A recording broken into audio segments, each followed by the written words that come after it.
Welcome to Shaken and Disturbed, everybody. I am Father God Daryn Carp here with Mommy God John Thrasher. See, even when I Mommy say God. it's terrible, it's just terrible. Well, I Like was it's gonna just say, something guys, about go you saying it, me go saying listen to it. I don't know. the NMR we released on Patreon. Daryn just gave me a bunch of shit for saying mommy, and then she says it. So She I said don't know. mommy and daddy, and I didn't It's your like it. mommy and daddy. See, That didn't is like it there. weird. No, Yeah, that is weird. you can agree with that. Yeah. But welcome to Shaken and Disturbed.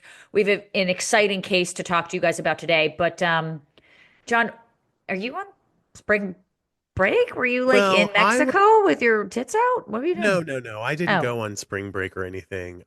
We just took a week off because I had quite a lot going on last week personally, so we hadn't done a flashback episode yet this year, I don't think. So we just took a little bit of a break here at the middle of March, like a lot of people do. I work at a university, so I'm very aware of spring break and like what mm. goes on these days.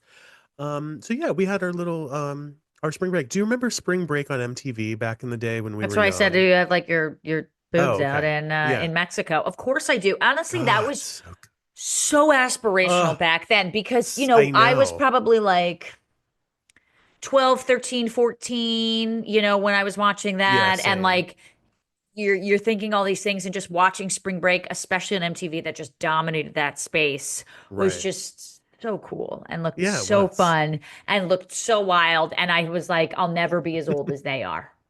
I know. And I can't, that's a good point too. I just will never be as old.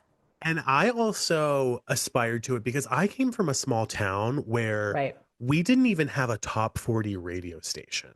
So all of the pop culture that we were aware of was only coming in through VH1 and MTV. And so to see, I lived in a small mountain town in Maryland, and to like see these other parts of the country and people having fun at the beach, I was like, what's going on here? Like we Yeah. traveled and I went to the beach every summer as a kid, but like you would see like the Spice Girls hanging out with like Jason Biggs and like Throwing all like these. yeah, Jason Biggs. Throwing like big beach fucking balloons and like playing Yeah, volleyball with everyone just like party. parties. Everyone's just like having the best time and not throwing up or anything like that. And it's like in actuality, it's like you have a beer at 2 o'clock, like you're sure is gonna Yeah. vomit by Oh, 3. 100%. You Yeah, know? 100%. Yeah, it's Anyway, crazy to think about that now, but super fun. Well, I'm glad you're back. well, We I missed was going you. to say, guys, just pretend that we were doing that for the last week. That's what we were up to. Yes, pretend John was in his bikini. Him and Magic were like playing beach volleyball, like slow Yeah, mo. And me and nothing to see Snoopy were here. like judging and scoring, That's right. With like right? little like boards with numbers on them. Yeah. Yes, go over to our Patreon to see Snoopy on her beach vacay pics Yes. Oh because my God, it's so cute.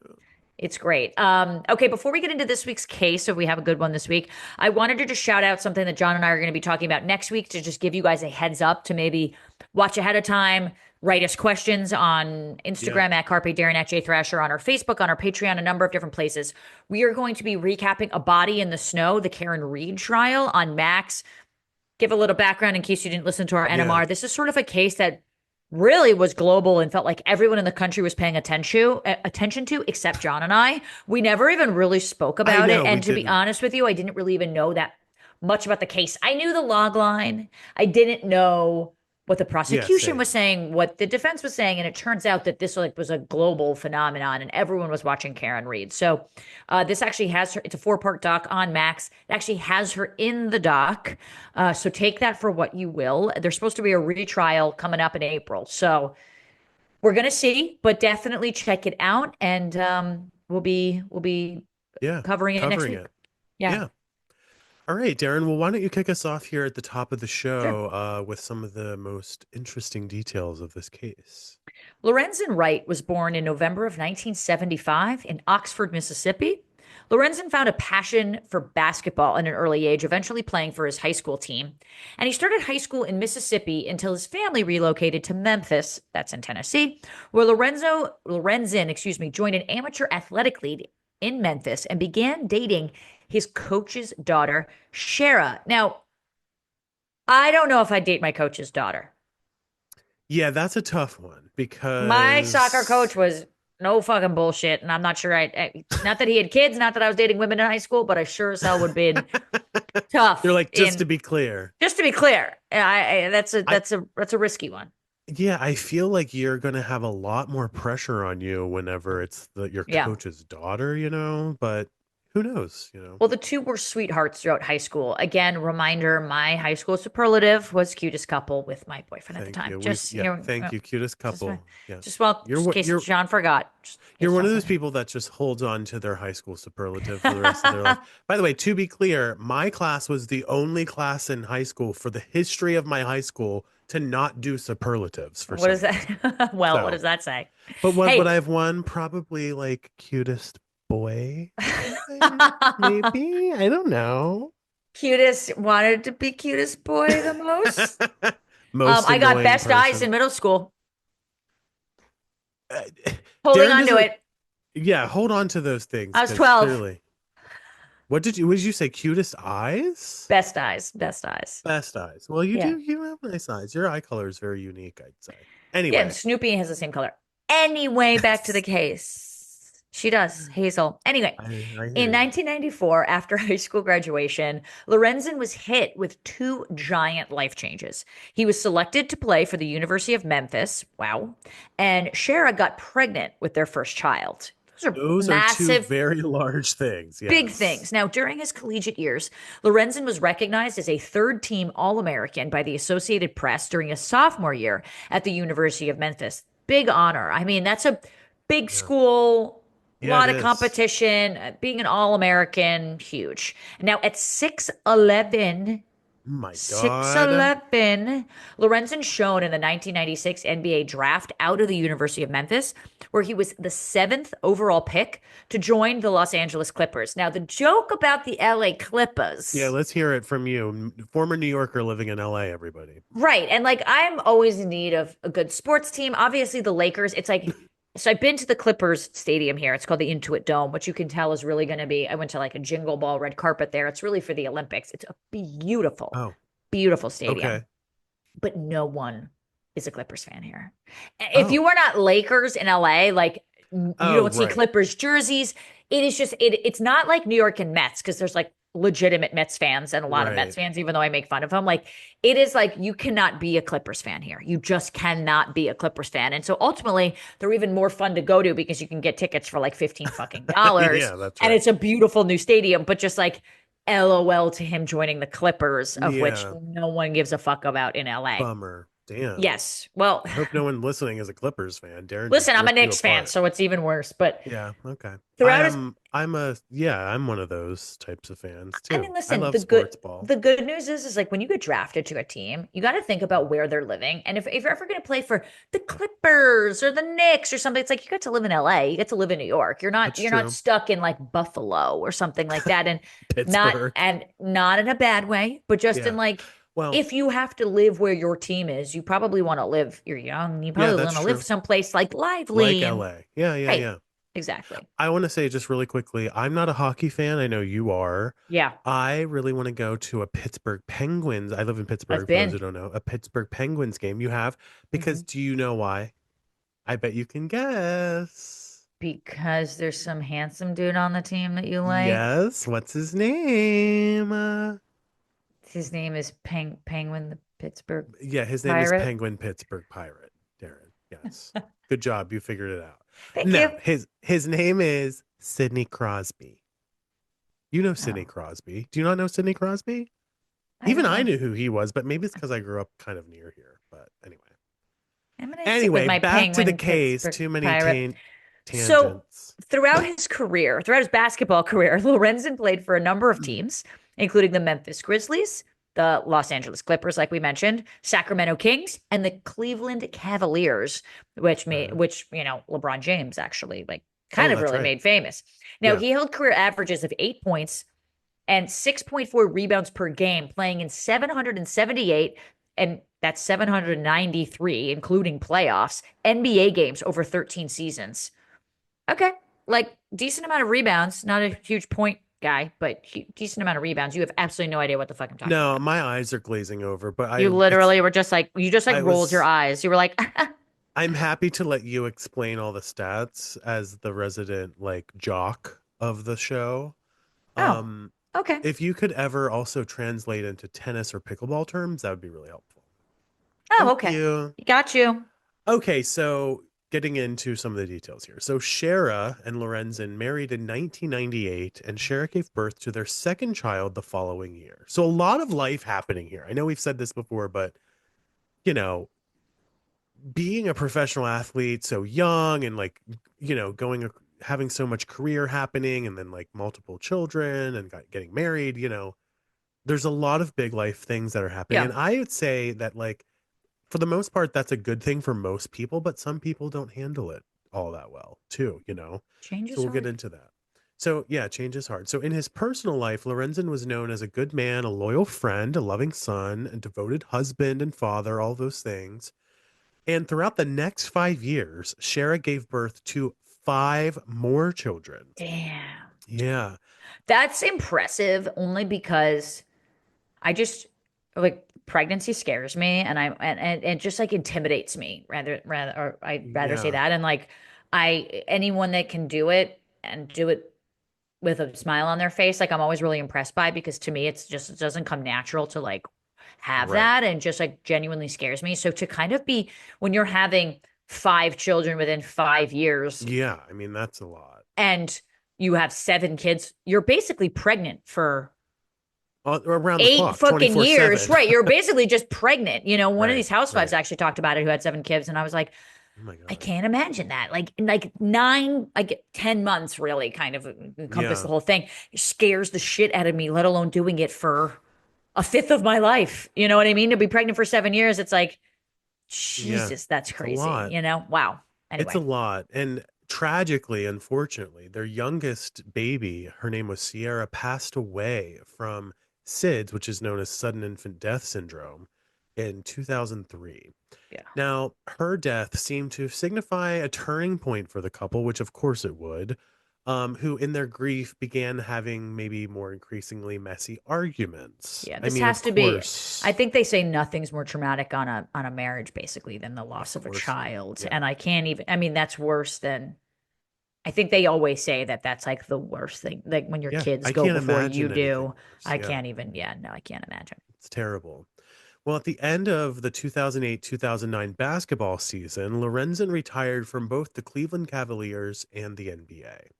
Now, at the time of his retirement, Lorenzen had played 13 seasons with the NBA and had earned roughly $55 million.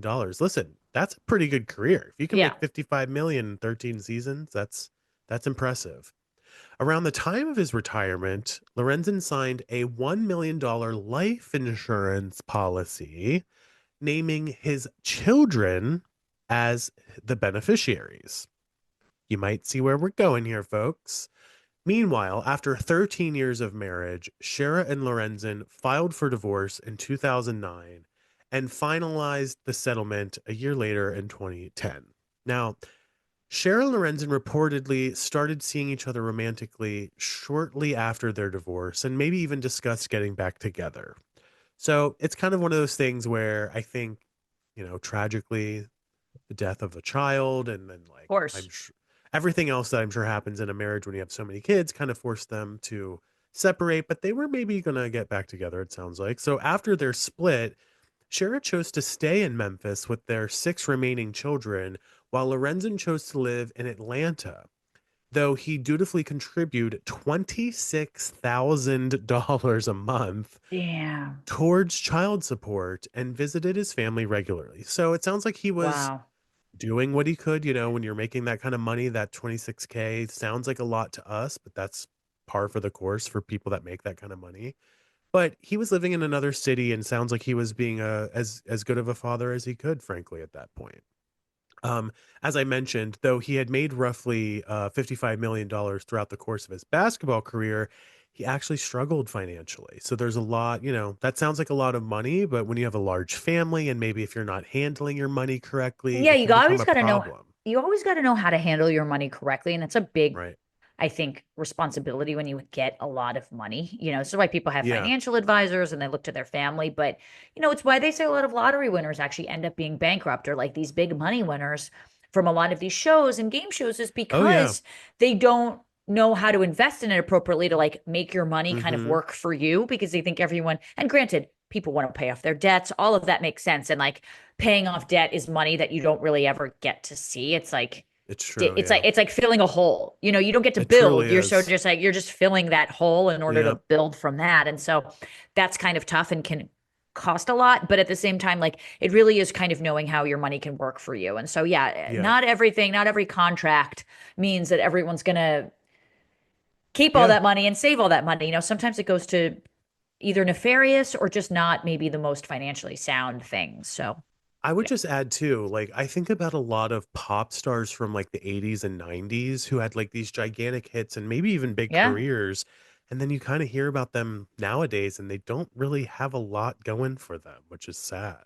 Yeah, exactly. And no one was there to kind of teach them that. And we don't really teach that in school, and we probably should. Absolutely, we should. Well, when the bank began threatening to repossess his home, Lorenzen started looking to come out of retirement, exploring potential options to play internationally. A lot, especially basketball, a lot of people do this. In the Yeah, if, kind of ex NBA players, you can make a shit ton of money, at on least a have a separate career in tour. Yeah. China. They're just very into the NBA, and so a lot of people do this. Starbury did it famously. Now, in July of 2010, Lorenzen flew to Memphis to attend his sister's baby shower. As was his custom, Lorenzen stayed in Cher's home so that he could spend as much time as possible with her and the children during the trip. And Lorenzen arrived a few days early and met up with some of his basketball teammates from college. The group went to watch Lorenzen's son play in a basketball game. So cute. Love that. And while sitting in the stands during the game, Lorenzen's friends noticed that he was receiving a lot of text messages from his ex wife, including Uh-oh. several nude photos of herself, along with the What? messages begging him to hurry home.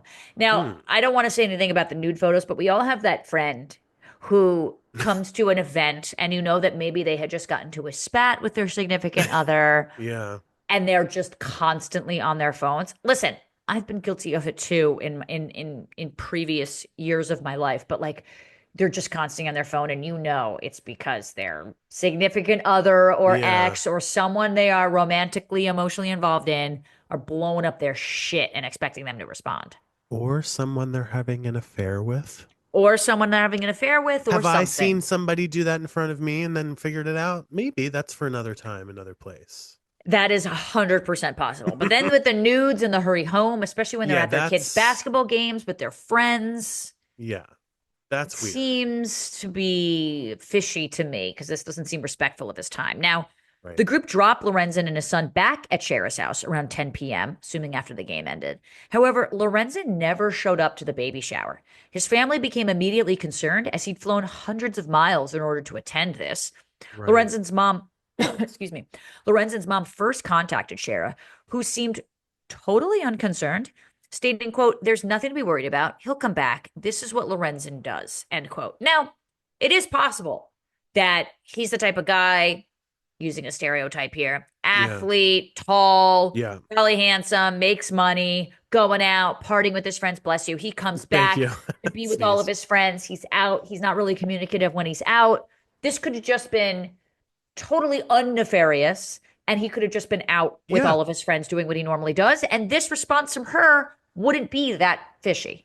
I was gonna say, like, especially nothing to be worried about. He'll come back. Like that when when I see that text or I'm reading it here on the screen, I'm like, that wouldn't raise a red flag to me if I'm like his family member, like his And mom's mom. also, if she said it with frustration because she's taking care of Yeah. the seven kids and he's out partying and she's like, this is just what he does.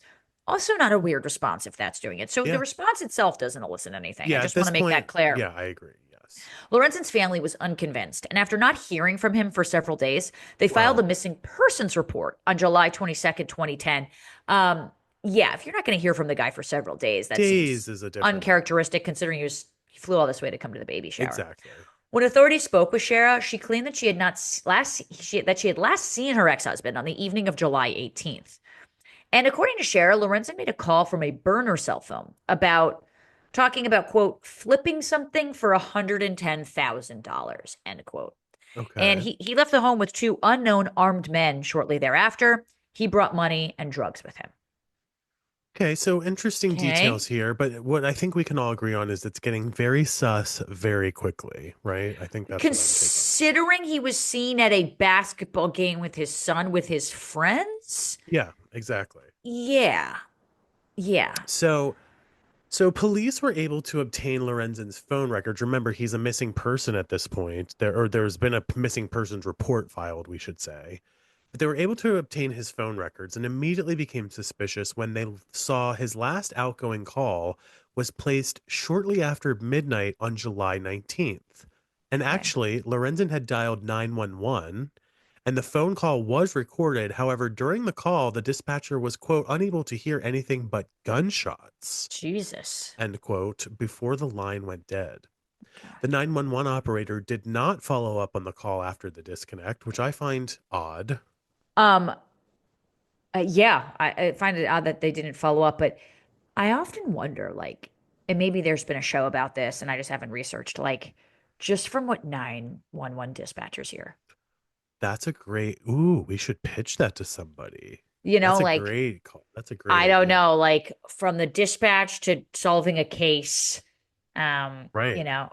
the dispatch or something like The that. dispatch. Yeah, There has exactly. to be something, and obviously those are very confidential, but like just the range of what people hear, Yeah. everything from probably not an emergency to an emergency. Yeah, that's People are true. calling because of whatever, I'm sure I'm sure people call for all sorts of reasons, but just like that's got to be fascinating. Yeah, I actually called 911 when I was a kid and I got in I trouble. did too. I got in Did trouble you? for that. Yes. Yeah. So tragically, this 911 operator is hearing gunshots. Well, investigators were able to trace the call to a wooded area, actually, in South Memphis. Now, obviously, this is 2010, I believe we're at right Yeah. now. So cell phone data, a little more accurate Yeah. and reliable at this point. So they were able to actually pinpoint and triangulate this wooded area. Not a good sign. Wooded area, 911 calls, gunshots. This is not adding up to be a good idea. So obviously, they go to this area in South Memphis, and on July 28th, the team found Lorenzen's decomposed remains. Oh God. After only 9 days in the Tennessee heat, there was little more than a skeleton left, He's tragically. 6'11". Keep that in mind too. Yeah, Like good point. Yeah. crazy. Now, the medical examiner later determined that Lorenzen had suffered two gunshot wounds to the head, two to his chest, and one to Damn. his arm. So those gunshots are very likely what the 911 operator was hearing. Along with his body, detectives also discovered Lorenzen's wallet and jewelry, along with several shell casings from both a handgun and a revolver. Now, his death was clearly not a result of a robbery gone bad. I mean, you're in the middle of the woods too, so let's not forget that. Yeah. Detectives turned to Lorenzen's parents and siblings for help. All insisted it would have been extremely out of character for him to be involved with drug dealing. And remember, he was a professional athlete at that point, trying to get back into making money, So his family is saying it's very suspicious. So puzzled, the police reached back out to Shara, who actually declined to continue speaking with them on advice of her new legal counsel. Now, Nothing sussy there. I was just going to say, as it might be easy to look at that as a reason to think that she's somebody of interest, but the reality is in a murder case, like you probably don't want to be involved Right. with this if you're innocent, but we're going to find out the truth about that in a moment. Investigators actually ended up subpoenaing Shara's phone records. Is that the right word? Subpoenaing? I think it is. Subpoenaed. Yeah. Yeah, subpoenaed her phone records and noted that shortly before Lorenzen's death, she exchanged a high volume of messages with two men, her cousin, a man named Jimmy, and Billy Ray Turner, a man who worked at Shara's church. I hate to be one of those people that is Yes. discriminating. Billy Ray Turner is a murderous name. It's not only a murderous It's a name, murderous fucking name. it's like if Lady Gaga was maybe like a country superstar Right. It's not Billy type of Bob name. Thornton, right? But Right. Billy Ray Turner is like, oh, the mass murderer, Billy Ray Turner. He murdered Billy Ray 80 Turner. We people know Billy Ray in the Turner. woods. Like, duh, Well, we Billy might Ray have to Turner. cut that out, but we'll talk more about that later Sorry after to the all show. Billy Ray Turners out there. It's Sorry to just anyone named three Billy Ray Turner. names. Yeah. It's common. I I'm hear just you. I see what saying. you're saying. I see what you're saying. So at the time of Lorenzen's murder, Jimmy was charged with the second degree murder of his girlfriend, Wow. Martha Bones, and was free on bail awaiting his trial. Okay. I Not a mean, good look, though, either, by the way, that ugh, somebody who's been charged with the second-degree murder of his girlfriend is suddenly involved in not the great company to keep. no, exactly. Though detectives were able to determine through phone records that Jimmy and Lorenzen were in roughly the same area on the night Lorenzen was killed, there didn't really seem to be any further connection between the two men, and being related to his ex-wife could also just be a coincidence. Now, the case lost traction and went cold until Jimmy's trial ended in 2013 with a guilty verdict. Interesting. Facing 20 years in prison, Jimmy tried to bargain with the court, offering to tell them all he knew about Lorenzen's murder. Here's his bargaining chip now. Interesting. As long as he received full immunity for the crime and could never be charged. And once that happens, there's no double jeopardy. Like, that's it, Right. So, Right. like, there you go. And he's probably already facing 20. If he gets caught for that, it's going to be in life in prison. For sure. So when the deal was signed, Jimmy informed officers that his cousin Shara had actually reached out to him several times, Mm. asking him to help her kill her ex. At one point, it even made an attempt on Lorenzen's life at Shara's request. Of course, the plan failed before anyone even became suspicious. Can you Wow. imagine trying to bring down a 6'11" fucking dude? I mean, the only way to do it would be Athlete, no surreptitious, or less. an athlete Yeah. would be surreptitiously or with a gun, because, like, Yeah. it's going to be hard to overpower this man. Right. I However, agree. according to Jimmy, he was away in Mississippi on the night Lorenzen actually died. But he Okay. obviously knows a lot of information here. When he Right. later spoke to Shara, she informed him Billy Ray Turner had carried out the murder, but that she still needed help disposing of Lorenzen's body. Jimmy Wow. also admitted to having thrown the murder weapon into a lake. And even with this break in the case, police still didn't have enough information. They searched the lake, but found no sign of the gun. Hmm. Okay. Okay, so by 2013, Shara had received payout on the a payout, excuse me, on the $1 million life insurance claim that Lorenzen took out only a few months before his death. Remember, we mentioned that at the top of the show. Though, as we mentioned, his children were named as the beneficiaries. They were all at the time, however, underage and couldn't take possession of that money, frankly, until they turned 18. I also Kids. just want to say, like, right now, I just did the math on this. She gets $1 million payout from the life insurance policy, but she's getting paid $26,000 a month from um for Child support, yes. child support. 26,000 to get to a million, $26,000 a month would only take just a touch over 3 years. Yeah. So, like, the So million stick it out, dollar babe. life insurance Right. policy is like pretty small, all Ye- c- things considered, When in you the think about the larger, longevity of it, you yeah, think about the exactly. longevity of it, and depends on when they all turn 18, but, like, kind of Yeah, that's right. nuts. Anyway, So Shara gets the payout of this million right. dollar life insurance claim. She spent almost all of it within the first 10 months of receiving it, splurging on expensive trips and furniture and even a new swimming pool. Also, another example of someone not necessarily knowing how to do with money, Yeah, coming into exactly. sudden money, where she could have set her life up in some And the investments or some children who were the property. And the beneficiaries. children, obviously the expectation is that she's going to carry out the father's wishes and give this money to Right. her children when they turn 18. This does not seem to be the case. Well, Lorenzen's father actually even tried to prevent Shara from spending his grandchildren's inheritance through legal means. However, Shara was able to prove that after receiving the money, she had put a gigantic down payment on a Mm, 5,300 square foot home and damn. placed it in a trust for her children.